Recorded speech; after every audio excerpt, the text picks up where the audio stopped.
கிறிஸ்தேசுவின் நாமத்தினாலே இந்த காலை நேரத்தை உங்களை வாழ்த்துகிறேன். திரும்ப ஒரு புதிய நாளை நாம் காணும்படியான பலத்தை கர்த்தர் நமக்கு தந்தார். எசையா 56:11 உன் ஆத்துமாவை திருப்தியாக்குவார் என்று வாசிக்கிறோம்.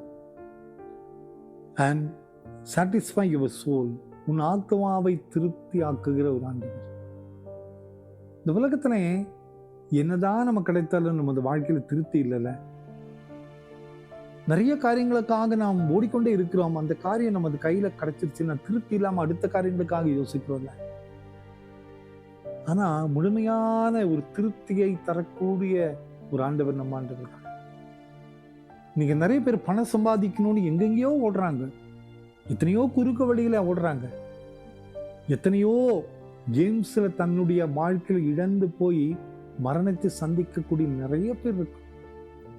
இது ஒரு விதத்துல குறுக்கு வழியில நம்ம பணக்கார ஆகணும், பணம் சம்பாதிக்கணும்.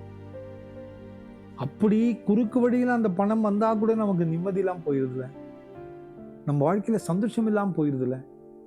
நான் ஆண்டவர் சொல்லுகிற வார்த்தை, உன் ஆத்மாவை திருப்திப்படுத்தக்கூடிய ஆண்டவர் நான் தான்.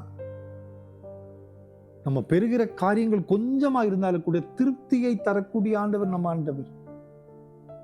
இன்னைக்கு இந்த உலகம் வேகமாக ஓடிக்கொண்டே இருக்கிறது. அந்த ஒரு வாஞ்சைக்காக, அந்த ஒரு காரியங்களுக்காக ஓடிக்கொண்டே இருக்கிற இந்த உலகம்.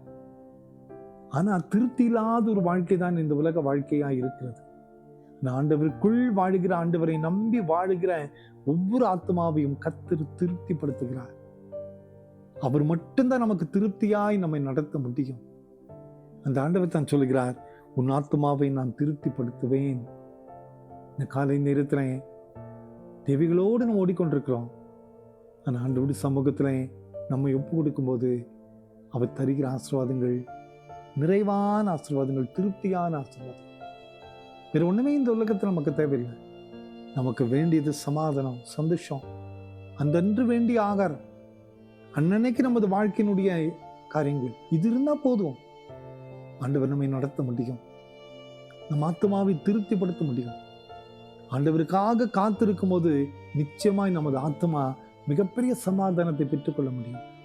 அதில் பேராசை வராது, பொறாமை வராது, வைராக்கியம் வராது, தீமை வராது. நம் உள்ளத்துல மிகப்பெரிய ஆறுதலை நாம் பெற்றுக்கொள்ள முடியும். கவலைப்படாதீர்கள், அவர் தருகிற திருப்தி மிகப்பெரியதாய் காணப்படும்.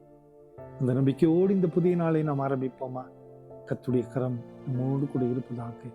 அன்பின் ஆண்டவரே, இந்த செய்தி நீர் எங்களுக்கு தந்த கிருபைக்காக துதிக்கிறப்பா. நீரே எங்களுக்கு திருப்தி தரக்கூடிய ஆண்டவரப்பா. எங்களுக்கென்ற ஆண்டவரே, எங்க ஆத்மாவை திருப்திப்படுத்தக்கூடிய ஆண்டவர் நீர் மட்டும் தானப்பா. இந்த செய்தி கேட்டுக்கொண்டிருக்கிற ஒவ்வொருவருடைய உள்ளத்துல போதுமான ஆசீர்வாதத்தை நீ தர வேண்டுமா?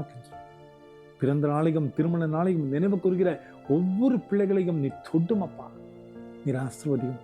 உங்களுடைய கிருபையுள்ள கரம் கூட இருக்க வேண்டுமா? நீரே காத்துக்கொள்ளும். இந்த நாள் மகிமையுள்ள நாளாக உருவாக்கிப்பார். இயேசுவின் மூலம் ஜெபங்களும் எங்கள் நல்ல பிதாவே. ஆமென், ஆமென்.